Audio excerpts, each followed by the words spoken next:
এসছে আমার কাছে মহর্ষি দয়ানন্দ সরস্বতীর লেখা সত্যার্থ প্রকাশ। তো আমার এই বইটা অনেক দিন ধরে কেনার ইচ্ছা ছিল, খুঁজছিলাম খুঁজে খুঁজে কোথাও পেলাম, কোথায় আর পেলাম হচ্ছে বৈদিক প্রকাশনী যে ওয়েবসাইট, ওখান থেকে পেলাম, যেটা আর্য সমাজীদের ওয়েবসাইট থেকে পেয়েছি। খুব আমি এখন এক্সাইটেড যে আজকে আমি এই বইটা পাচ্ছি। সুবিধা হচ্ছে কি, এই বইয়ের মধ্যে যে লেখা আছে সমস্ত ধর্মের কুসংস্কার ব্যাখ্যা করা আছে, যাতে আমরা এই কুসংস্কার থেকে বেরিয়ে আসলটা জানতে পারি আর জেনে আমাদের ধর্ম পালন করতে পারি, সনাতন ধর্মে যেতে পারি, কারণ সবই সনাতন।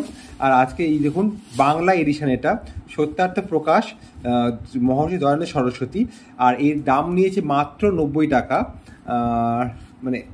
এত কম দামে বই পাওয়া যাচ্ছে, এত বড় শিক্ষার জিনিস।